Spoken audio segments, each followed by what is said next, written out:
What was a project? Man, you dropped well over like 20, at least 20 projects. So it's like, what Yeah, is the I didn't think project about of that. all of them? Man, I'm telling you, like it's crazy. 20 years worth of 20 projects. So out of all Yeah. those projects, what was the one where you was like, "Whoo, that's him"? Ooh, wee. And why was it Minerville? Yeah. Yeah. Ah, Yeah. yeah, Yeah. Minerville was special because the reason No Minerville was skips. special. The reason it was special was because I remember playing that album for Reach, and Reach was like, "This ain't it, bro. This gonna What? yeah." Nah. You talking about Cap, as bro. is, no Cap, edits, bro. no alters, no rough No, drafts. no, You talking no. about how This you was this submitted was it? the beginning of it. Okay. It was the beginning stages. So they brought everybody in the room. I was in Atlanta working on it, and I was kind of telling them my goal, kind of my plan, the world I was building out. And I remember it. The room was split. It was about Street Symphony was with it. I think Lecrae got it, and everybody else was like, "We don't like the. We want you to give us more Jesus anthems and more stuff like that." And it was like, and I was like, "Well, I don't care because I'm finna make this album." So I went back to Mm. Nashville. I didn't go back to Atlanta to finish my album. I went back to Nashville. I I rented out a storage unit. I made Minerville in a storage unit. Joseph Plotnik could tell you the story. The music Mm. was when we was mixing this album. I remember this lady threatened to shoot me because the music was too loud and I was black and I was in the storage unit and she ain't know what we was doing in there. She thought we was some gangsters, but I think he still has the video. It was wild. So like I'm That's going crazy. through all this pressure to like in a storage unit trying to finish an album, and then wound up being the album that everybody said was the arrival.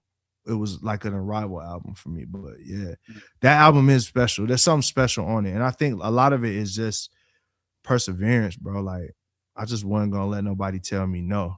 You know, it's just what gonna happen.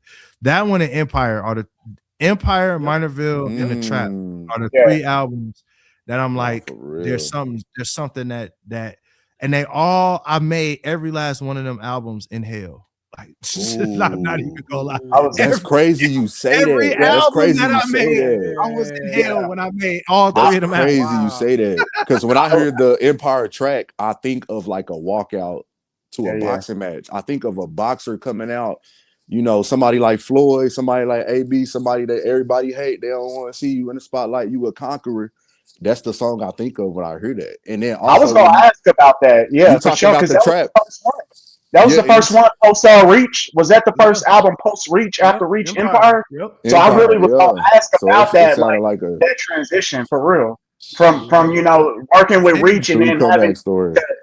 having to have your first album be Empire post Reach. Talk about that transition. Like, was it different not having, you know what I'm saying? I'm sure, you still had the connections, but, pretty much like working with them close hand. Was it a little bit different, Oh, trying to step yeah. out on your first time like that with, fresh like that? So for anybody that doesn't know, whenever an artist is at a label, or I ain't gonna say a label, it, it's like leaving a job, bro. You Hmm. know, like I don't care what job you work at. When they tell you to turn them keys in, that's Mm. it. Yeah. So Hmm. you That's it. It fired ain't. on spot. Yeah, there's no like, man. There's no like. I mean, if you Bridge had to turn your period. keys in, There's yeah, no. there's none of Yeah. that. No It's Yeah. grace over. period of that. Yeah. Yeah. That's it. Like, Like walking up and doing pulling it and it's yeah, you yeah. scan your key card. Good luck, good Yeah. luck. Oh. You Oh know, and wait. then the people that was there with you while you was putting that work in, like that's still their situation. So Yeah. they got to go on to the next thing that's in that machine to make money. And now you got to be able to say like, hey man, I know I was paying this much for beats, but I'm not at that situation no more, so I can only afford this. And it's people like, well, you can't afford me, so now you don't have the funding, and you got the people that was only helping you because they wanted to get next to Lecrae, so now those guys are gone, and it really just had to be me and my niggas. It was me, Dirty Rice, Shout out to Shout out Dirty Dirty Rice. me, Dirty Rice, with the trap, it was Chino and Kardec. And we just had to just get in and say it's us versus everybody.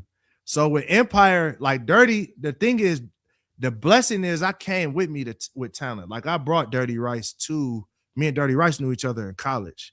So when I left Reach, he was like, "You will not fail, bro." Like, and I'm getting chills thinking about it right now. Like all my Me too. bros was That's like, because you didn't feel. it was like you not gonna fail, bro. Like all the homies was like, you not gonna fail.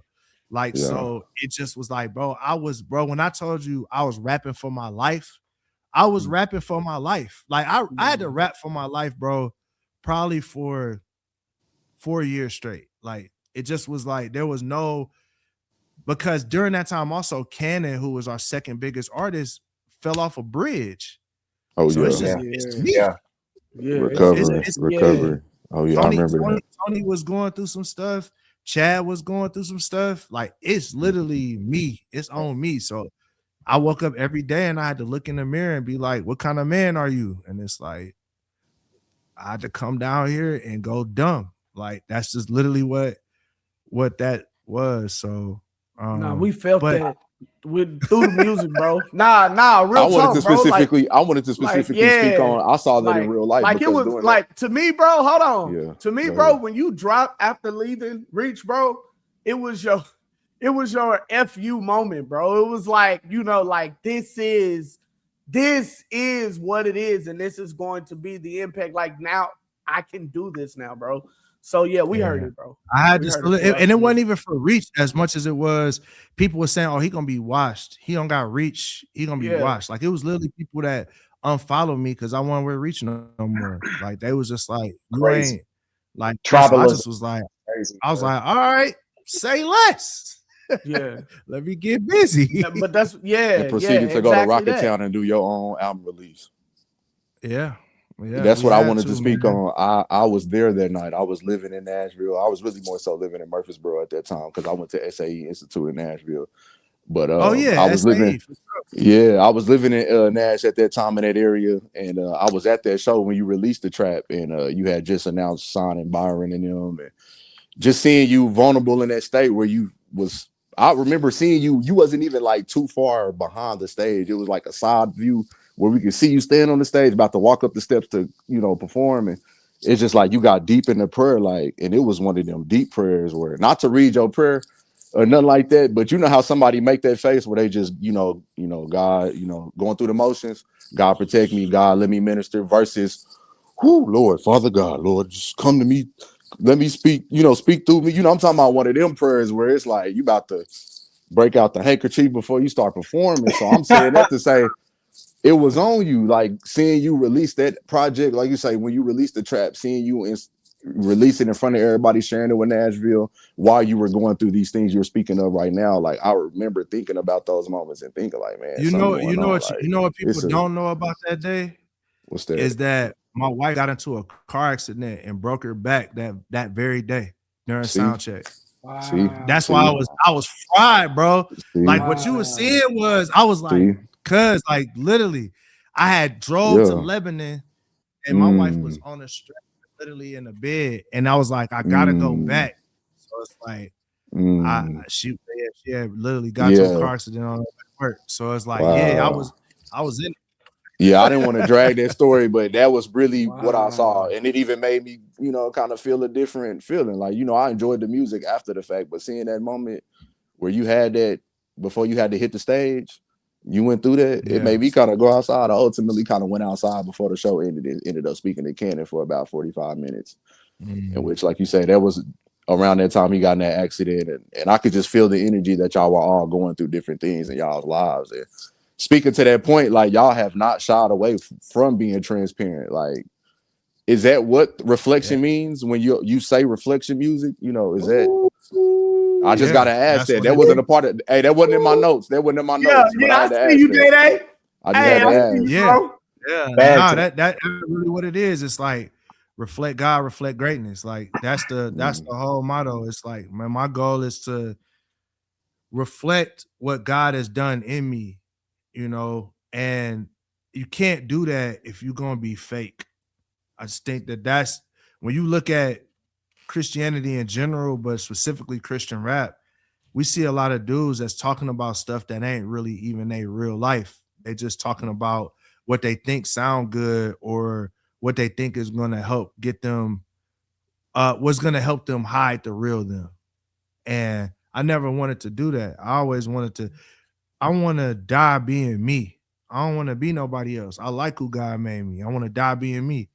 And I just want to refine who I am under the lens of God, like under his, like I want to be more patient, more loving, more kind, more full of the Holy Spirit. But I don't want to lose myself because some people told me that they don't like who I am. Like, well, then, hey, take it up with God. He made me this way. That don't got nothing to do with me. The fact that you don't like this, that's talk with him. And if he tell me to change, I'll change. That's who I'm his servant. I'm not yours. You know, that's really my main thing.